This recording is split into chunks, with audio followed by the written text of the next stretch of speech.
All right. So let's get through the slides so that we can get into finger wagging. Okay. Text not related to this. Well, it is and it isn't. From current slide. So, oh, it looks like there's people in the lobby.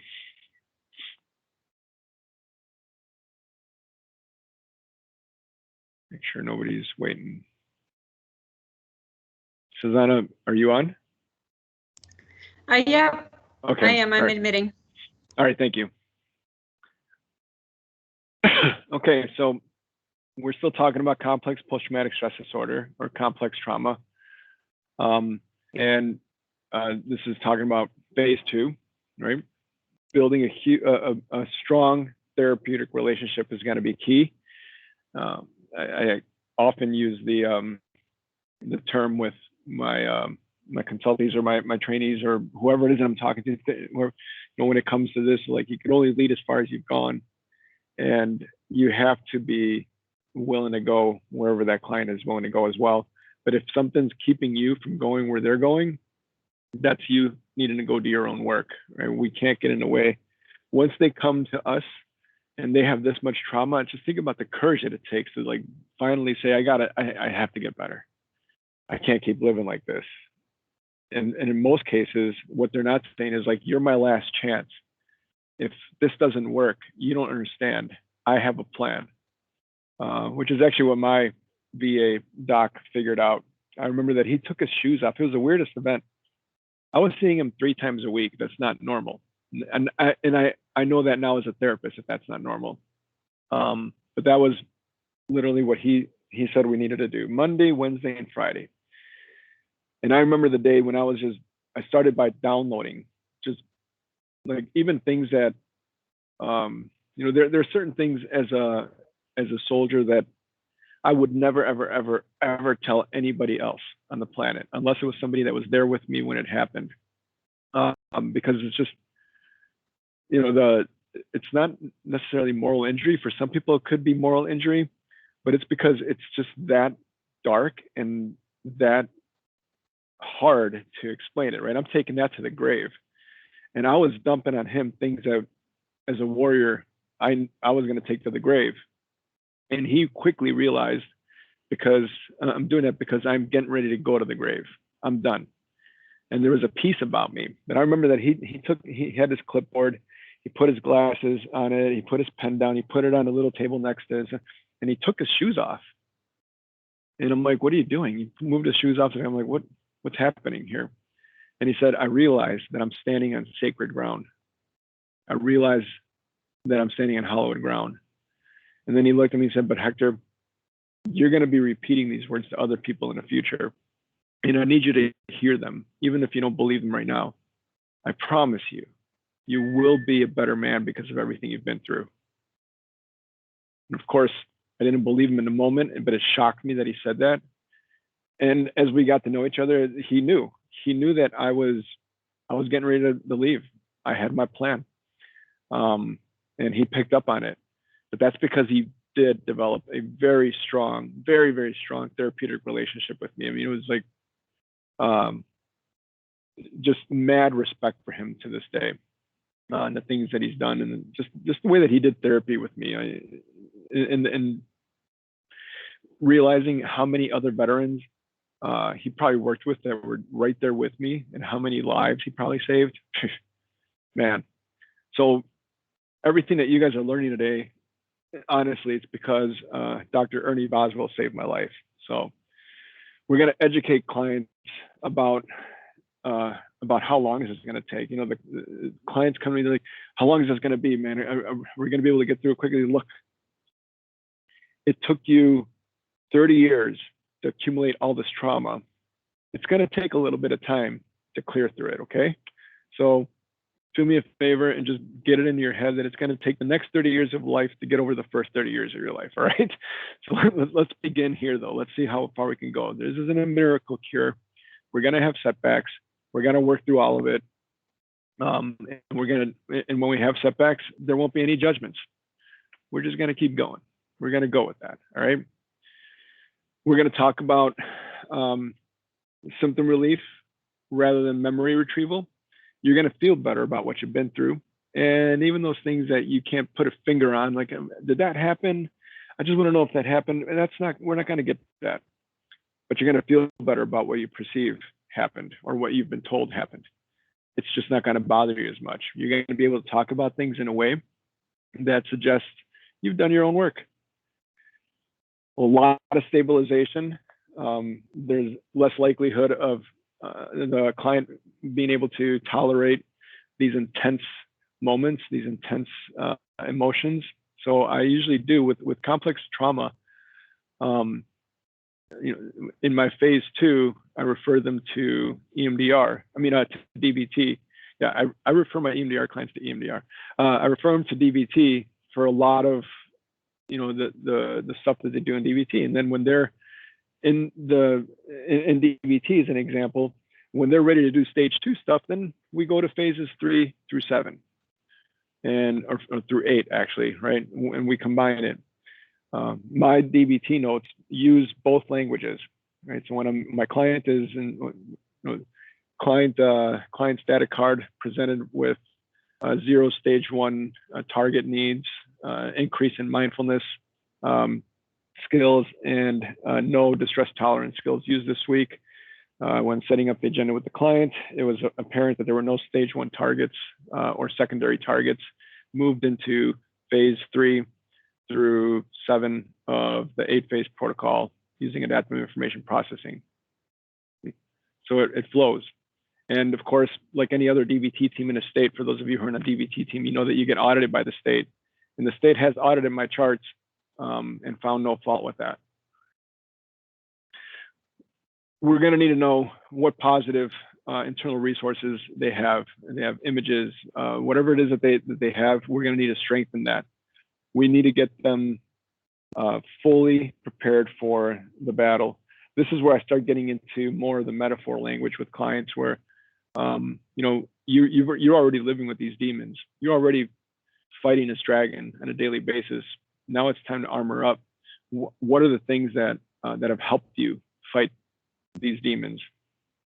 And we start strengthening them. Okay, now let's actually create a resource around that. Some of those resources could be, an inner advisor to that child, or you become your own. What do you want that kid to know about you now? I mean, what do you want that kid to know about themselves then? What is the truth about that kid? We might install ideal parents. We might install other resources around dead relatives who have been very helpful, who have been very present. The resiliency factors, right? What we heard yesterday. The ACE study revealed that you could have these ACEs, but if you have positive people around you that are speaking positivity into you and not critical, not hostile, and not filled with overwhelming emotions, then we can take those and install them. Or maybe there's a superhero that you really, or an actor or a musician or somebody that has the traits that you want, that you wish you had. Let's start taking those traits and installing them. Could be spiritual resources. It's everything that we've been talking about, right? It could be any of that. We start with a low target, a low level SUDS target, I should say, in order to start building up a little bit of that, the behavioral side of EMDR, which is the learning. I mean, we need to start getting that neural network developed. I don't know if I said this in the big group, but I may have said it during the lunch consult. Right? That what we're doing is we're creating this tiny little, like 2-pound hole, or not even a hole, but like a channel, a straw. But the brain now realizes that it could push things through that to resolve it. So it's going to want to push 10 pounds of it through at one time. And that's where the affect tolerance comes in. We need to learn how to contain those things. You could have like significant abreactions as a result of this, because the brain now realizes I can push stuff through that. I'm going to push as much as I can through that because we need to heal. The brain wants to heal. Tons of body memory possible. this is where EMDR has been kind of like, whoa, with a lot of my colleagues as well, where they come to my office and they're telling me, I literally saw the hand marks appear on her neck, or her arm, seriously, there was like bruising on it, or his face literally turned red and swelled up for a little bit. The things that the body remembers and how it communicates, whoa, it is really intense. So lots of body memory. Back with complex trauma, I find that once we get into phase 6, body scan, we're reprocessing again. The body now wants to talk. Great, you got to talk. Now I have to talk. I need to get this stuff out of me. But wherever there's body work, for those of you who do body work, you know that it is dynamic, and it's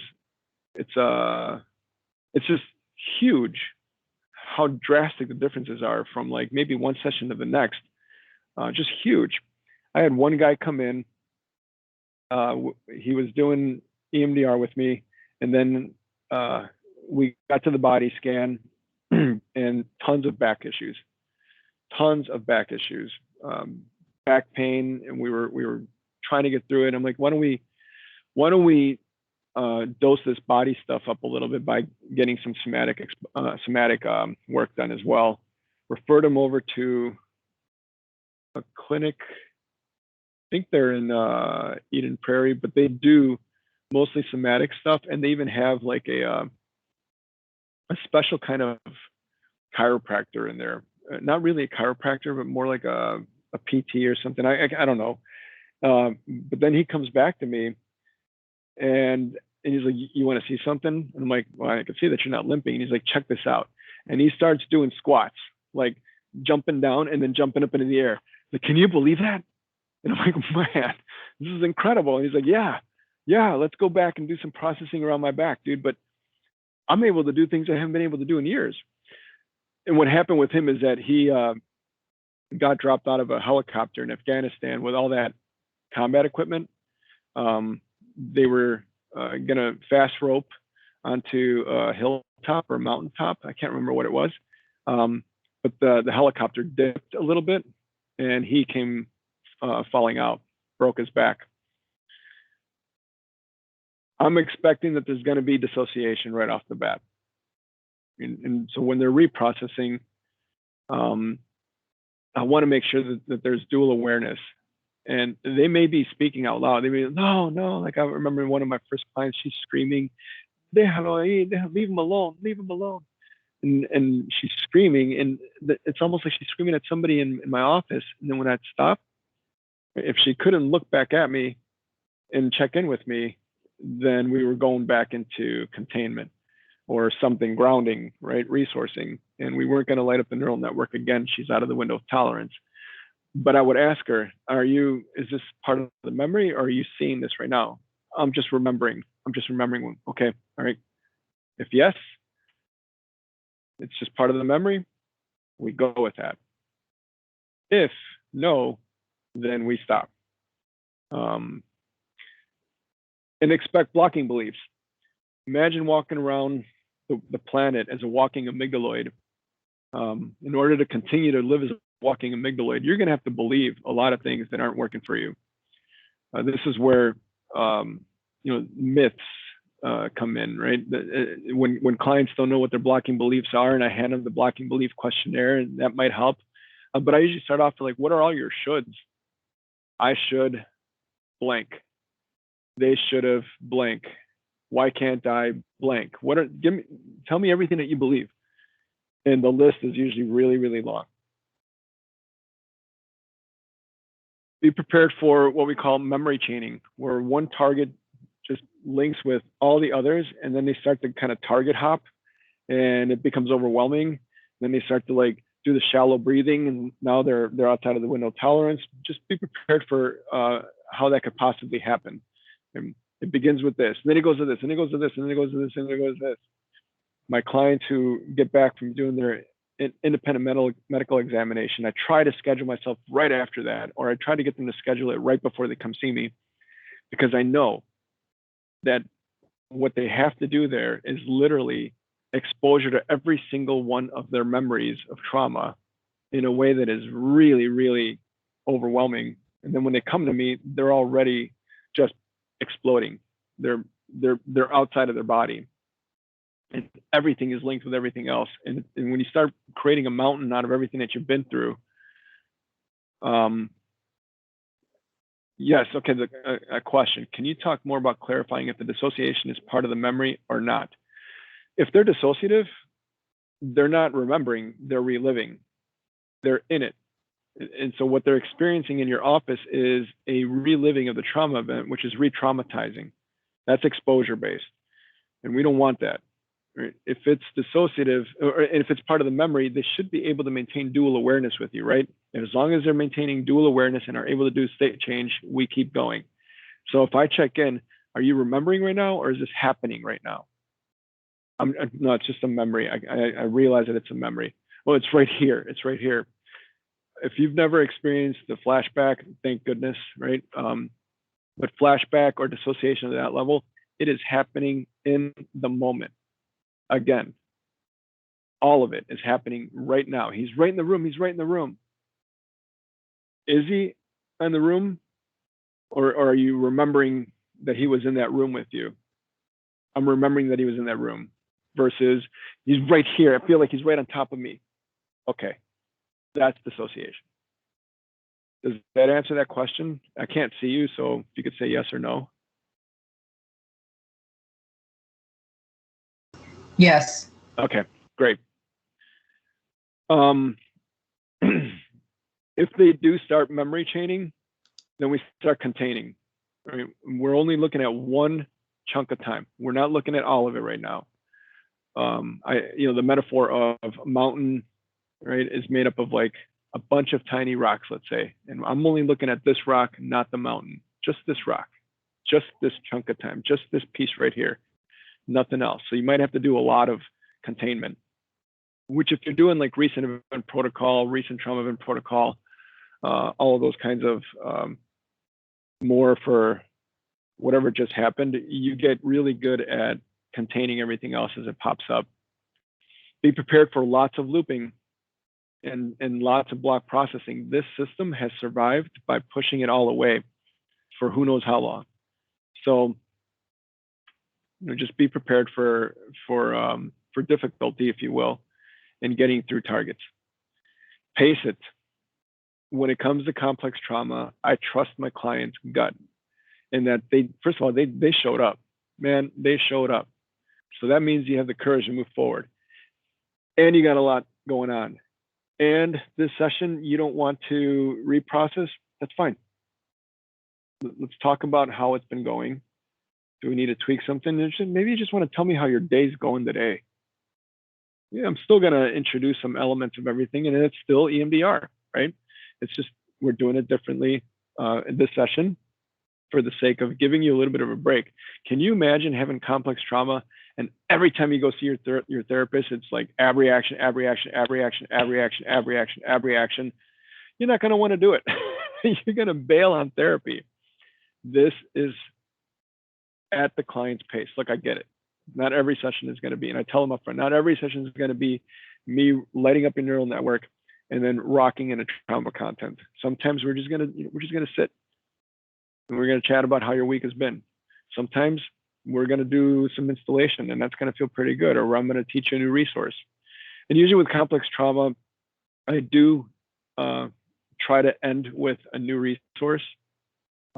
If the content that we're getting ready to go into is bigger than all the small stuff, or we know that we're now getting into the high level SUDS stuff, then I'll start with teaching them a new resource. Let's just practice that a little bit. Okay, now, are you ready? How does it feel? All right, we check in. I do use terminology from skydiving. You check out. You look out to see that everything is still correct. You know where the drop zone is. And then you check in with the inside jump master, get a thumbs up, and then you check out and you jump out. And so when we're ready to check out and jump, then we go together. Still a three-pronged approach. hasn't changed. We look at all the past stuff first. All the past stuff. I want to clear it all out, and then I want to get into current life triggers. The likelihood that some of these triggers are still triggering them after clearing the historical trauma, very low. Because everything's changing. The way that they're viewing the world is changing. It's just not bothering me anymore. Okay? And then we install future templates. Well, and that's all the stuff that they said. If everything was better, this is what I would be doing. And like I said before, it's like uncanny how often it happens that they're already doing the things that they said that they would be doing. We might add some other ones, like, okay, now that this doesn't bother you, right? Imagine yourself driving down that neighborhood, and then that it's not bothering you. Notice what you would be seeing. So we're installing a future template. One of my colleagues, Nick, he runs our COD program, former Burnsville police officer, and one of the events that he was trying to reprocess was a suicide, death by suicide by hanging. He was called to a house in Burnsville where the father, who is a veteran, tied his combat boot strings, which, if you know anything about those combat boot strings, they're hard to tear. They're nylon coated. I mean, they're really, really hardcore strings. They're made for speed lacing. So being able to do a lot of friction and not breaking. But that's the key right there. A lot of friction, not breaking. It had tied the string to a coat hanger in a closet and then leaned forward until he died. And when he got there, he was trying to use the upper receiver of his pistol to cut the string off. It's weird. But now he wasn't able to go down that neighborhood. Well, he told everybody in weekend 2 when he came back that, and that's what he reprocessed during training, that he was getting family pictures taken, and it was at the photographer's house, and he was meeting his family there. His family was already there, so he met them there. And as he's getting out of his car, he looks at the house next to it. He's like, man, why is that house so familiar to me? Walks down, gets his pictures taken, comes back out, and he goes, oh my gosh, that's the house. This is the street. This is the neighborhood I used to avoid. That's the house where that happened. It's beautiful. Somebody installed a feature template of him being able to drive to that block, and he's just doing it. Anticlimactic, right? We might have to do therapy related to skill building, and that's, maybe some of the things that the client never ever learned as a kid. That's why I say that, like the curriculum that DBT teaches, man, why didn't I learn that when I was like 12? My kids are learning it now as they're growing up, right? Because I'm teaching them this stuff. It works, and they're way better off than I was. Way better off than my 20, 22, and 23-year-old off. Especially my 20-year-old, right? But it's just like, how come this wasn't a thing? So this is where we teach those things. Well, this is how we use our words to regulate emotions, or to label emotions. And when we label emotions, we're actually decreasing the likelihood that we're going to become dysregulated. And why? Because we're using the Broca's and Wernicke's regions, and we're using that part of the brain. It tells the rest of the brain we're calm. What else do we need to learn that you never learned? Maybe it is about boundary stuff. I'm constantly teaching people what a boundary actually is. And I ask clients, do you know what a boundary is?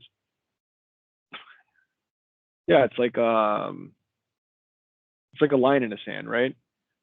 Right. What does your line look like? Like, what are your boundaries? And usually it's like big things like don't hit me. But they can't explain what a boundary actually is. What's a boundary versus a limitation? Right? A limitation is something that you can't do right now, but if you practice or you do your work, you'll be able to do later. Like bench pressing your body weight.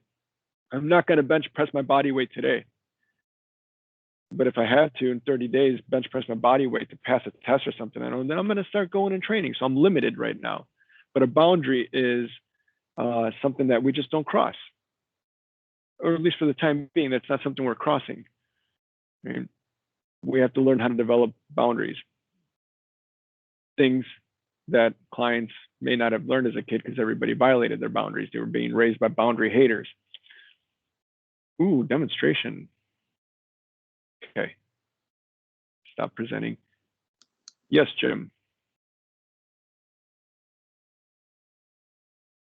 So this is like a broader question. I guess I've had it for a while, but I just forget to bring it up. But something you said kind of brought it up for me. And so you mentioned looping. And the thing that I struggle with right now is like knowing when to let a thing play out versus knowing when it's off track, you know? Yeah. Like in the book, there's so many examples where, you know, because you start talking about a thing and there's associations that come up and you know, kind of trusting the client to go where they need to go and make the connections they need to. And so just knowing when to let that play out and it's productive versus it gets us away from the core and bringing them back around to where they were. So I'm making judgment calls about that. A lot of times I'm just jotting down notes about what comes back up, and then I know in the future I can return to it if I need to, and then I'll bring us back to the core, like the target. But that's kind of the thing. So like, when is it looping, like non-productive looping, versus when is it time to bring them back to the target? Does that make sense? Right. Yeah, absolutely. And I'm sure some of you noticed now that whatever the target was that you're starting with and that you documented, within a few sets, now they're on to something else that's even deeper. And then you realize, oh, that's the actual target. This is just how they described it at first. They didn't realize that it was going to go that deep. And then when we go back to the original target, maybe in another session, they're like, yeah, that wasn't the deal. What we worked on was the looping is when, and looping can be pretty tricky too, because a client can loop over multiple sessions but you kind of start getting the feel for looping because you start going, wait a minute, we've been here before. And that's the feeling of looping, is like, we have been here before. Hey, hold on a second. Let's go with that. Yeah, no, we've been here before. The train's just going around in a circle. We're looking at the same scenery over and over and over again. That's looping. But if the other thing to be aware of too, like, so my clients with, for example, ADD, ADHD, it feels like looping, and they might be reprocessing, but because they're target hopping so quickly, they're not getting anything done with any of them. So with them, I have to be more directive. We're just focusing on this. Oh, you're drifting. Looping though is very, like, well, you've read examples, but we're just not. It feels like the old record that's skipping. And that's what the brain is doing. There's like a scratch in a CD. Remember CDs or LPs? There's a scratch, and it's just, oh, here we're back. That's looping. I had an adolescent client that was, I'm just so frustrated. Okay, go with that. I'm just so frustrated. Okay, go with that. And then I said, well, what does your body need you to do? They went with that, no longer looping, but it was looping. It was, I'm just so frustrated. It was the same body mannerism. It was the same words. It was like they were stuck right there. And something simple like, what does your body need you to do? Right out of it. But that's not all the time. It's not always that easy. But it was like, it's different.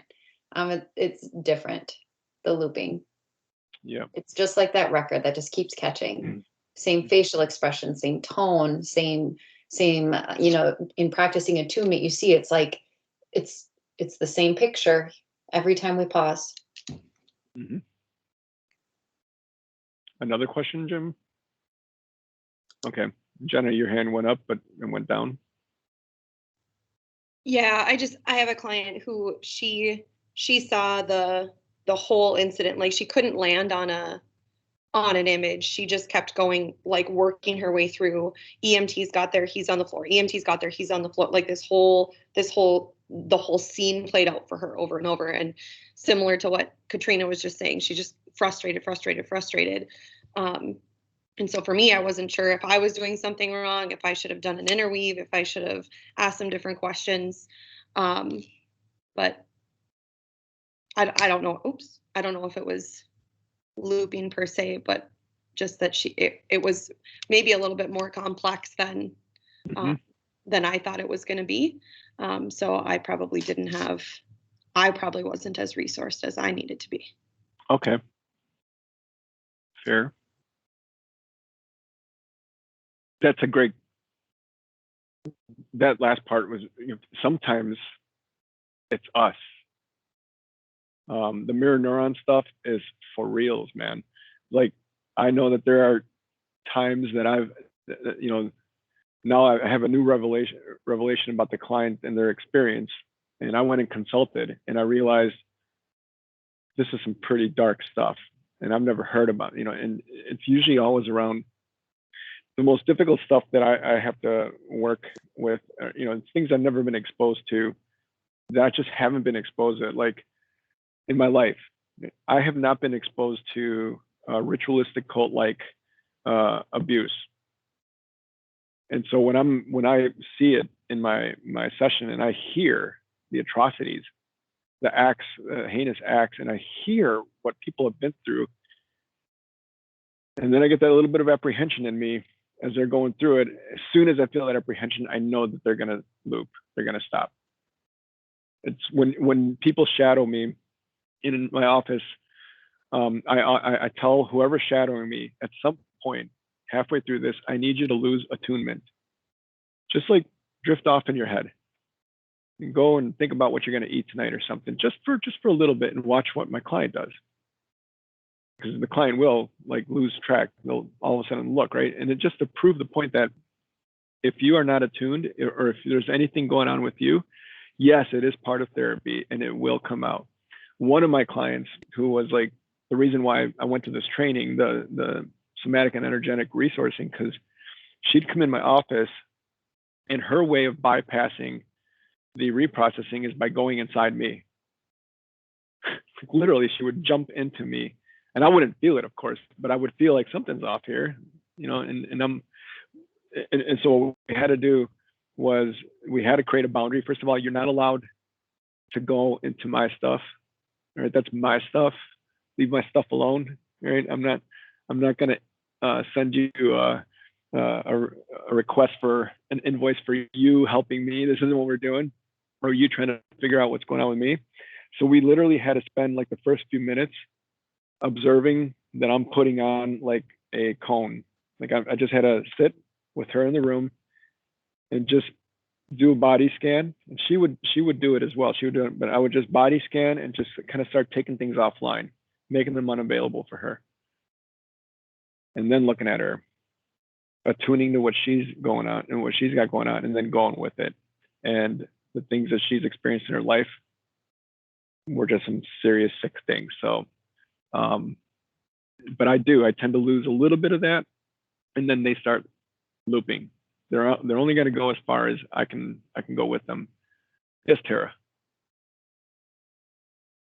So related to kind of the looping and thinking of, I've had this happen with a client, and it's been hard to just like get started, have the target identify, like lit up the neural network, and then it's just like they can't get into it. And it's that I guess I've not, we changed a target, and that seemed to kind of help where we were at. But I'm wondering, like, is there something different to have done in that moment, or like kind of throwing out a little bit of, I know Katrina talking about like, well, what does your body need? Like, I guess I'm just kind of thinking of ways to troubleshoot that for the future. Cause I see her every other session too. So I was like, well, maybe it's because, your body knows, like, we're going to have I didn't say all this to her, but was thinking this, like, there's going to be long times in between sessions. So maybe just getting into it is too hard, or more resourcing. But I guess I'm just trying to figure out, like, is there like other troubleshooting things or what to think about? Yeah. As you start understanding more about like what the brain is doing and these neural networks. So I might engage them in a completely different way. Like I might say, tell me what your happiest moment that you've ever experienced. tell me about the, what was that like? We'll be sitting there laughing. I remember one client was just not going there. So I'm like, all right, give me the funniest thing that you've ever experienced. And he goes, funniest? And then he starts full belly laughing. Oh my gosh. And now I'm full belly laughing with him. I'm like, tell me what it is. And this is like a 60-something-year-old guy. And he goes, oh my gosh, one of my best buddies in college. Yeah.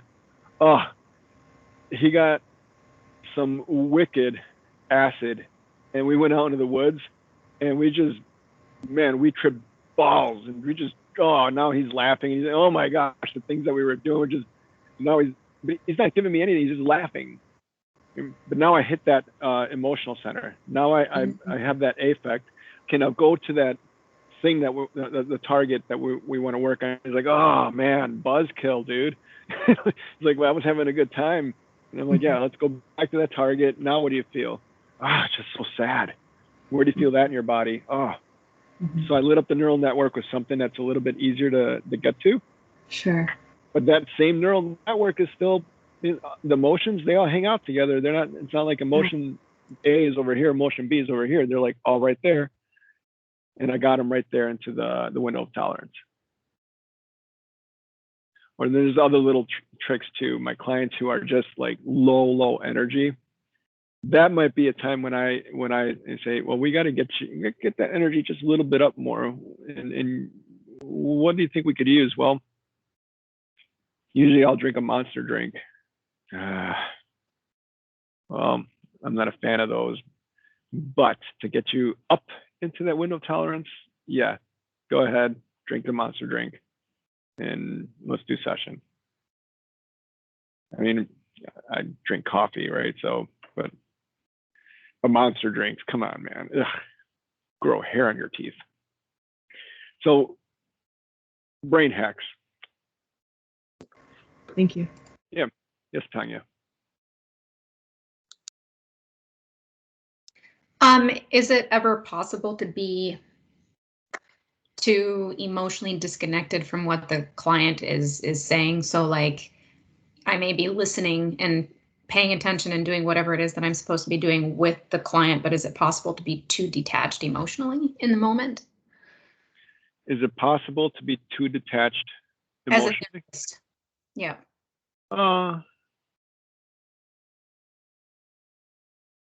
Yeah. I mean, I guess the too detached emotionally. I'm trying to think of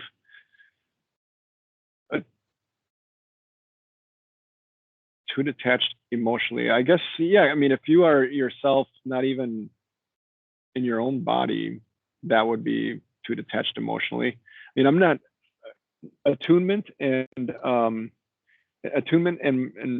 my emotions are not necessarily like the same thing. Like attunement is like I'm totally in there with you. Like Carl Rogers, right? You remember that video that we all watched in grad school where he's with that client, and then later on he's got his tie undone, and I'm like, oh my gosh, dude, what was that like for you? Do you need a cigarette? I thought it was a therapy session. But that's attunement, right? That's the art of attunement. You could draw somebody into it by staying attuned, right? The coaching, but my emotions aren't necessarily a part of that. Okay. Now, there's times where I just can't hide them, where it's like, okay, and I might stop and I might say, hold on a second.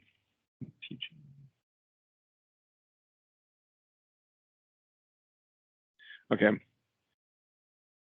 One of my supervisees is freaking out right now about her learning plan.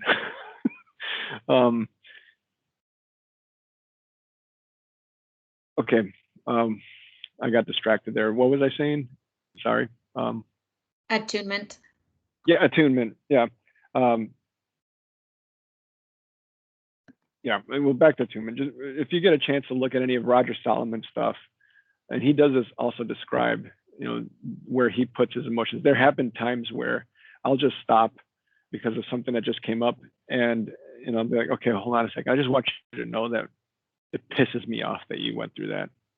I'm really, really bothered by that. It just makes me so mad that actually happened to a human being that I know. I take a deep breath, They'll take a deep breath with me. They'll get that I'm still in there with them. Are you ready? I'm ready if you are. Yeah, okay. Let's light that back up and go with that. Because there are times where I know that if I'm overly emoting, or that emotion's right there, mirror neurons, right? I'm going to draw them in, and that might not necessarily be where they need to be.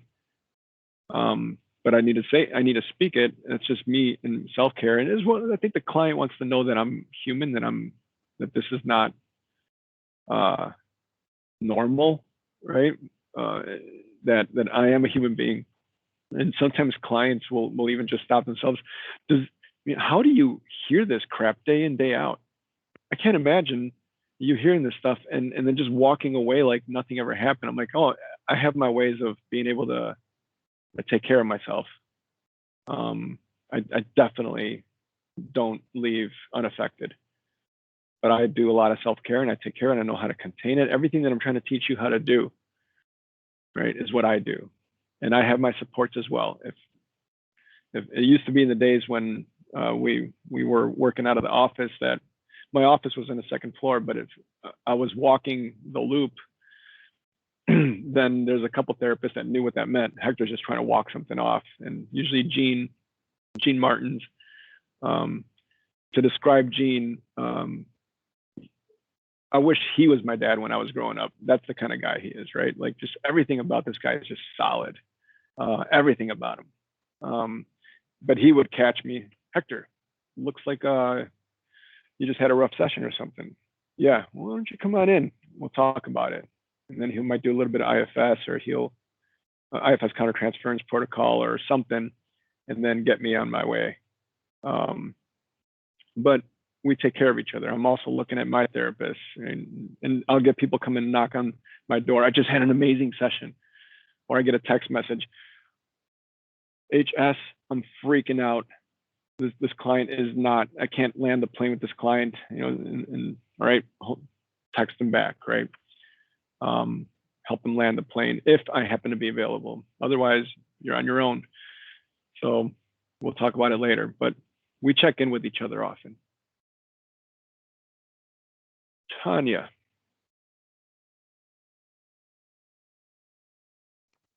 Sorry, I forgot to take my hand off. Okay. Beth.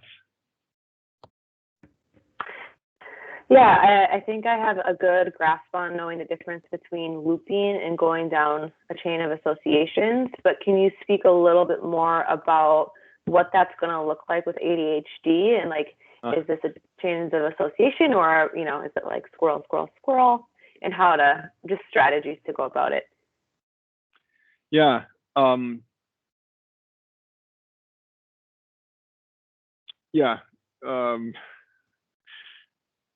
Strategies to go about.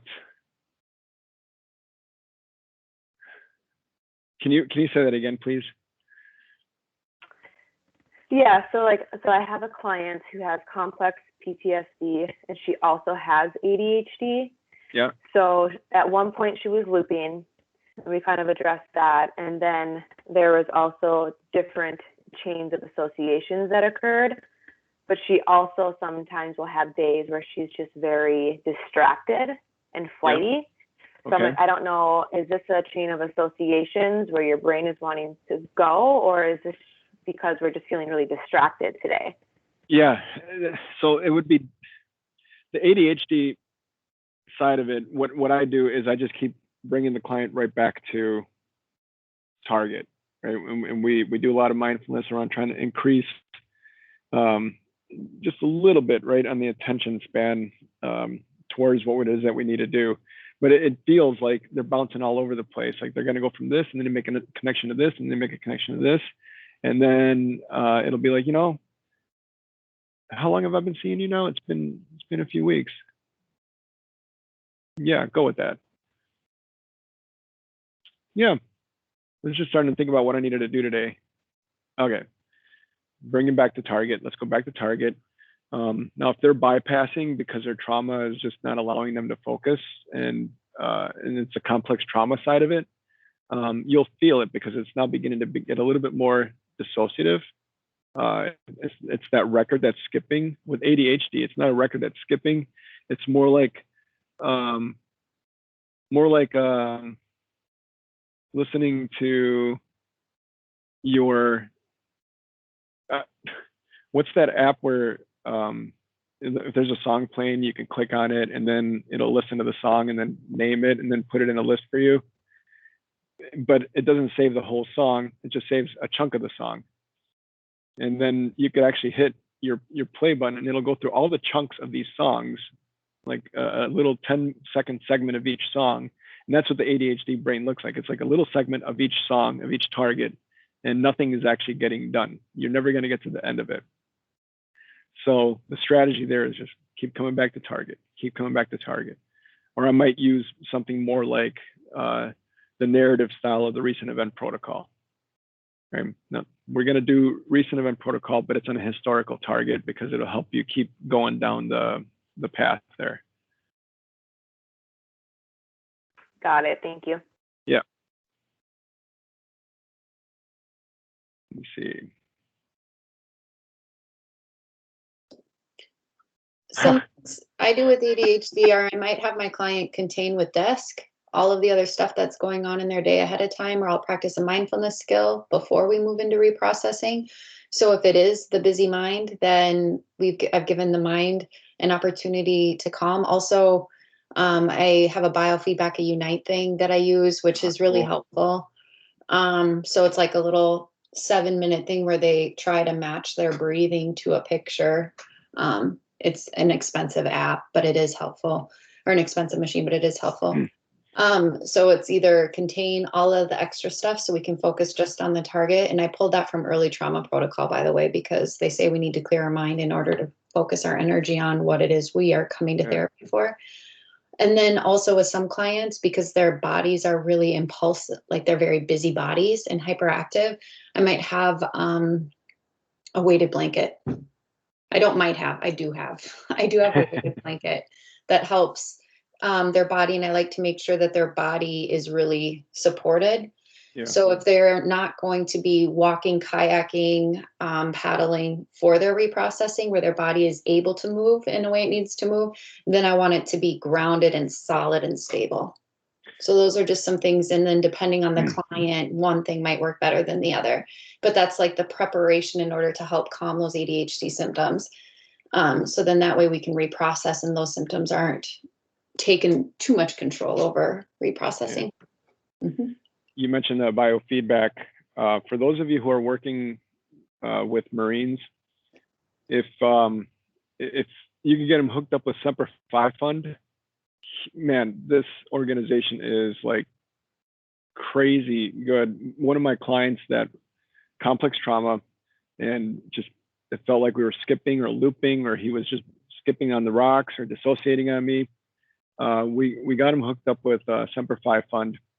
And I explained to the case manager, because the case manager called me and we got an RI. I explained to the case manager what I'm seeing in therapy, and she's like, okay, great.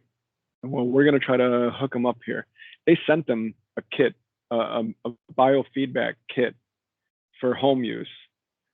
And he has his own home and everything. And in one of his rooms, that's his meditation room. Like he's really trying to become not like a Zen master. He's on that way, wants to become a Zen teacher, and he does biofeedback in that room as well. He brought the kit. It was a duffel bag, about that big, and pulled it all out, showed me how it works. Unbelievable. And the amount of work that we were able to do as a result of that should be made available to every human being that needs it. But so if you're working with Marines, I know that Semper Fi Fund buys that for their Marines. It's amazing.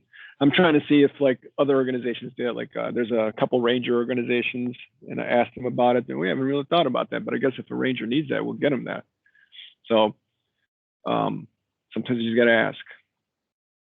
Okay, for demonstration, I think what I'll do is I'll do the IFS countertransference protocol with the whole group. That way everybody gets a shot at it. And then that's just one more thing that you could do when you go finger wag. So let me just look it up here real quick.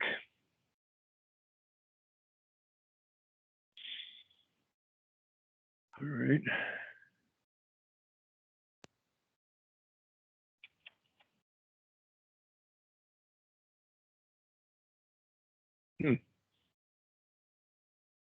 Maybe it's not. Countertransference.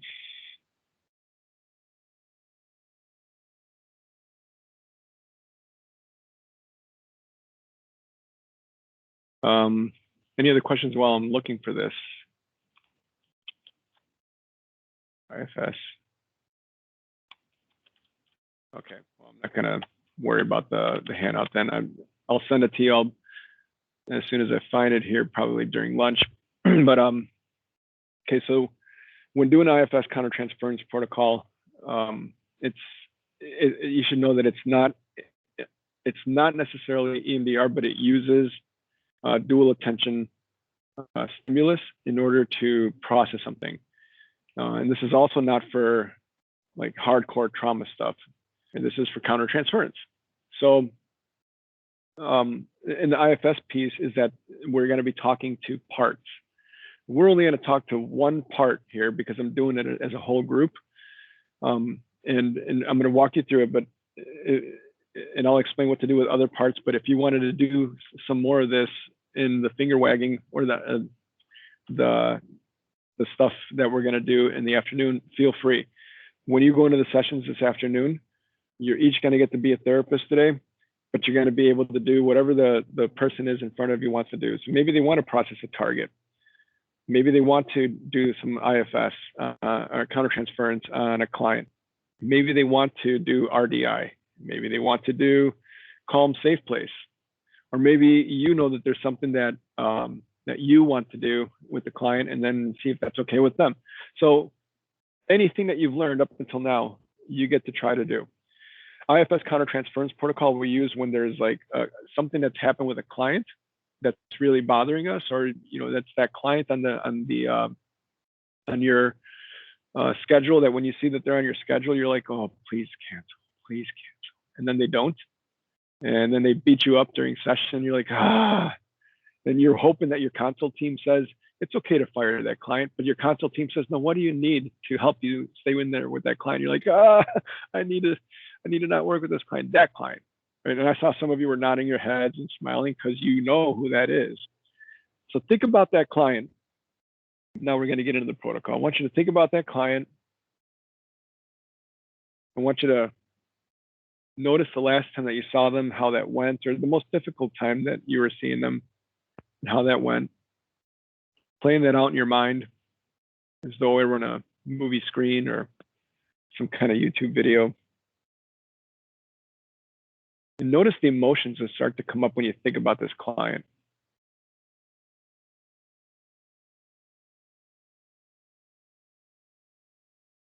Notice where you start feeling them. Almost as if the client was right there, right now, behaving the way that causes you the most difficulty. Saying the things that they say or doing the things that they do that just make it really difficult to want to see this client.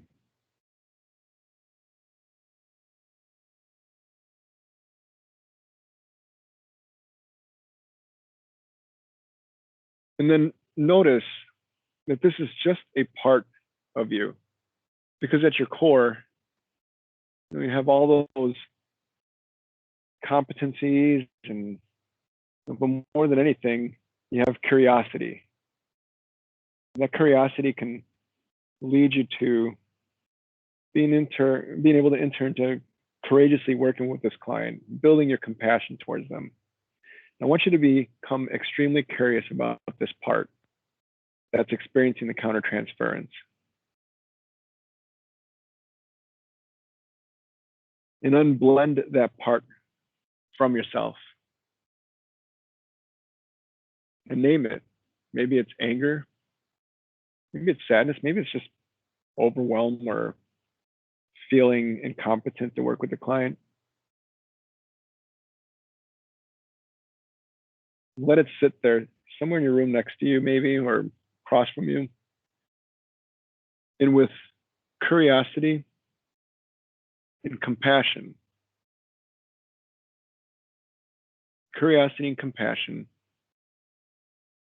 ask this part, what do you want me to know about this client? What do you want me to know about this situation? And then just listen for what it has to say to you. And if you want to enhance it with tapping or butterfly tapping, go ahead.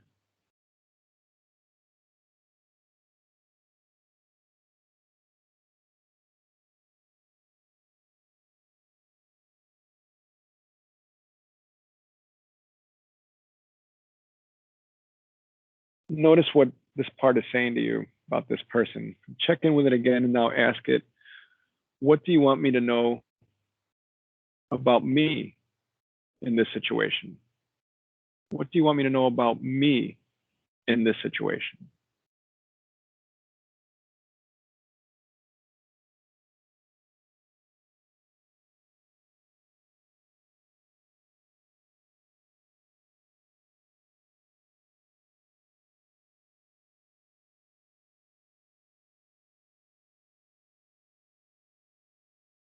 Then pause, take a deep breath, noting the things that it said. And now you can tell this part, or you could ask this part, what do you need from me in order to help you leave or let me work with this client? What do you need to know, or what do you need from me so that you could move out of the way so that I can work with this client? And go with that.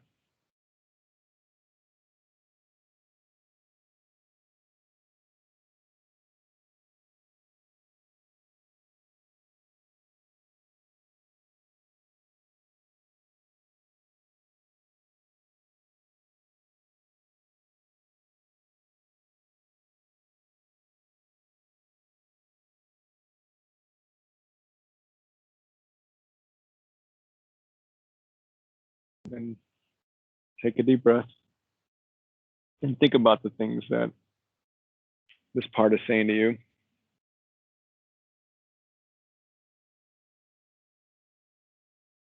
And now tell this part what it is that you want it to do.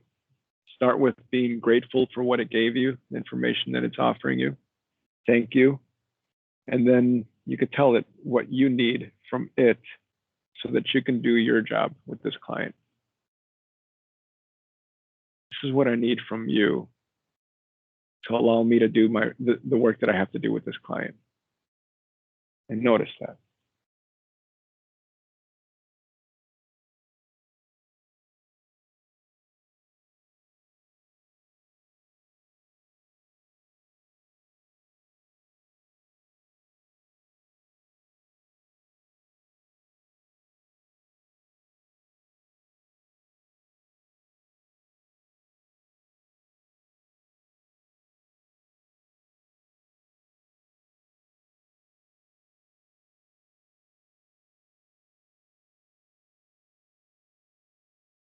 Stop and take a deep breath.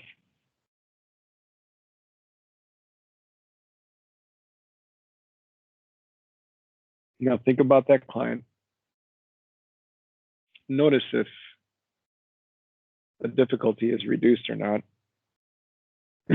You could either blend that part back in as you think about this client, or you could just have it sit out and notice what that's like. But if it blends back in, and offer it curiosity and compassion. If it doesn't blend back in, still offer curiosity and compassion and let it stay out. Notice that as you're noticing this client now. And notice what happens next.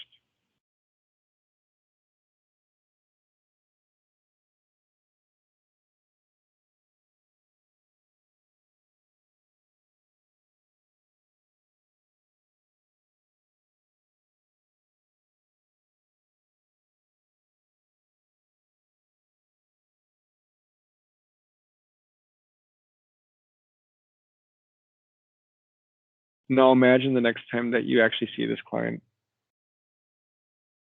the curiosity and the compassion that you have towards this client. And imagine being effective feeling differently about the client, less countertransference. Imagine being able to do the work.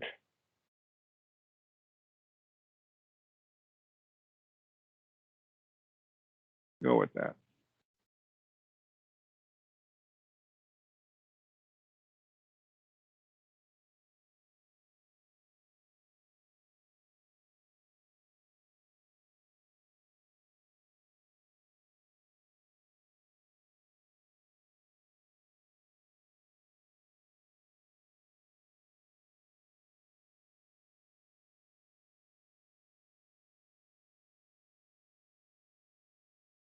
Take a deep breath.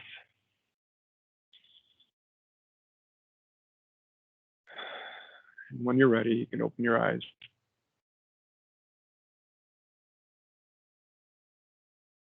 So I modified it for group, right? Usually when I'm doing it with a person, I'm checking in.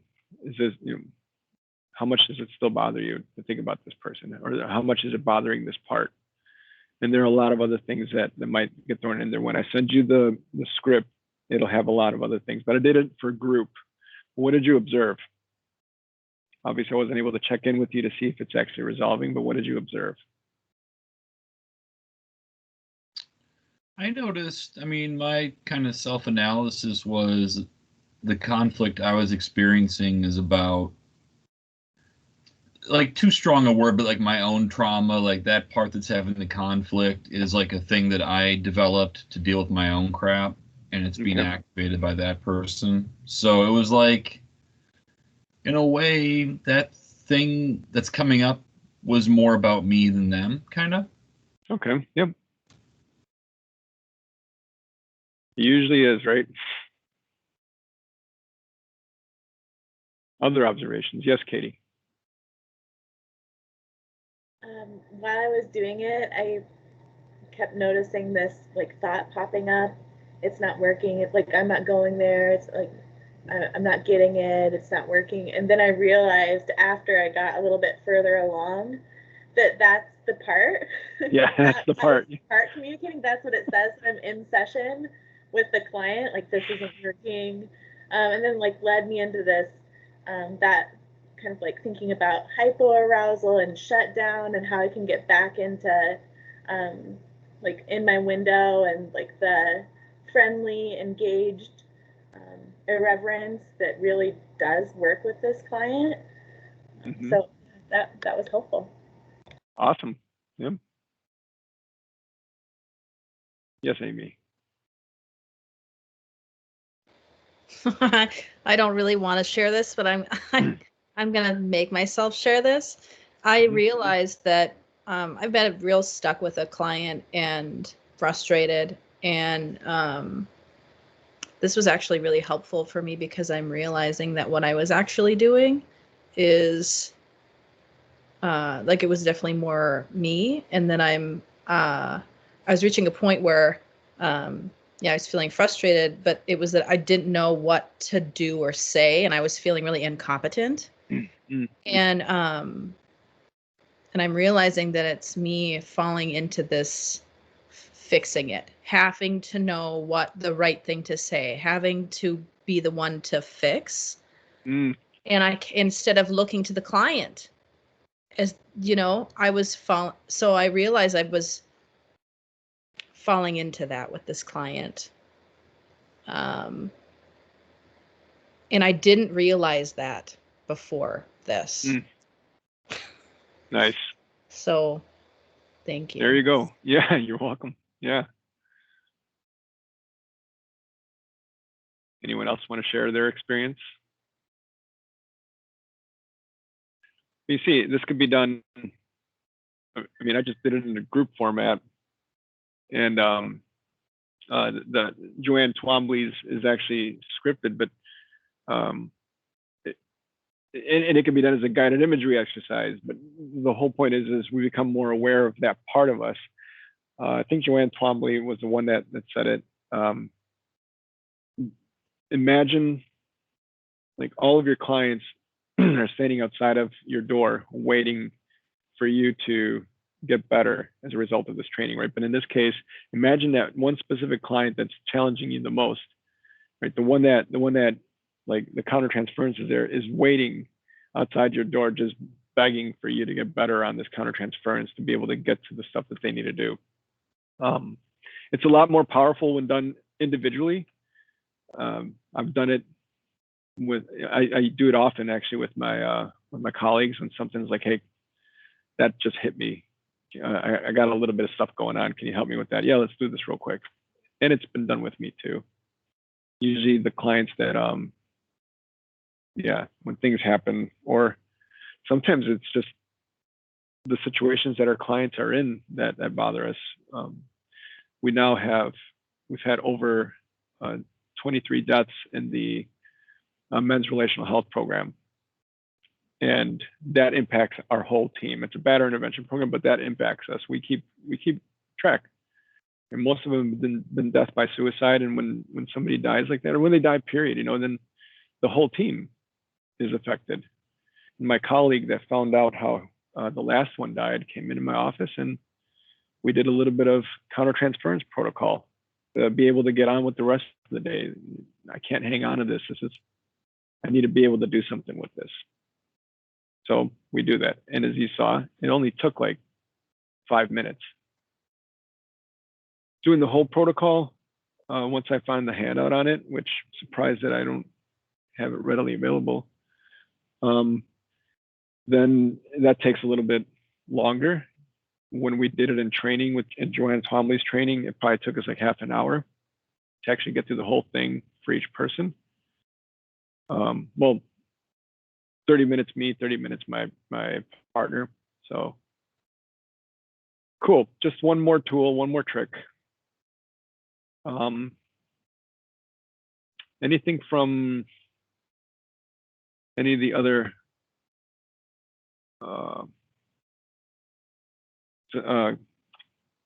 consultants?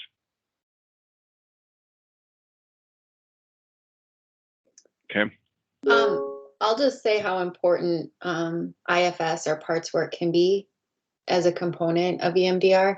Like, it's a whole process from having our clients understand adverse childhood experiences and being able to have a language about how that complex trauma has impacted their life, to having the MID-6 dissociation scale to understand the different parts that have now been created in their life to help them to be able to cope with the stuff that happened to them, to then moving into being able to heal from them, but knowing that these parts will sometimes stand up and block healing, or, like we learned today, block our ability to support our clients, because we have a part that stands up. So I just want to say how important it is to know, like, this is a resource that will come in handy in working with clients, because they'll have a part that steps up to block processing, because they have learned through their dorsal response that it's not safe to feel better. And so that part is protecting them from experiencing further disappointment or shame by acknowledging that these things happen. So an exercise like this will stop block processing. It'll help a client move through something that they otherwise wouldn't be able to do. Mm-hmm. I'm going to send you a really, just based on what Katrina just said, did you know that you could find free PowerPoint presentations online, right? Well, one of them that I downloaded to just kind of explain when I might be doing some IFS kind of stuff or ego state stuff is just basically the integration of IFS with EMDR. I think that they work really well. But if you don't want to get an IFS, that's cool. Ego states, Robin Shapiro's book, ego states, practical. It's right here, right now. You don't need you don't need any advanced training. She does offer training, but her book is actually really straightforward, well written. It's like, pick it up. Oh, I know Kung Fu. Then you go do Kung Fu. So really practical book. Her training makes it way more difficult though. I've sat in on some of her presentations, and I'm like, well, it was a really simple concept in your book, and now you just blew it up into something that's just what just happened. Stick with the book. All right. I think what we'll do then is maybe we'll break early for lunch. It's 11:30. We'll come back at 12:30. During lunch, talk about EMDR with somebody. Text each other or something. I don't know. Talk about EMDR with somebody. We'll come back and then we'll go straight into finger wagging. So we'll see you again at 12:30 for lunch. I'll stick around for a few minutes if there are any questions.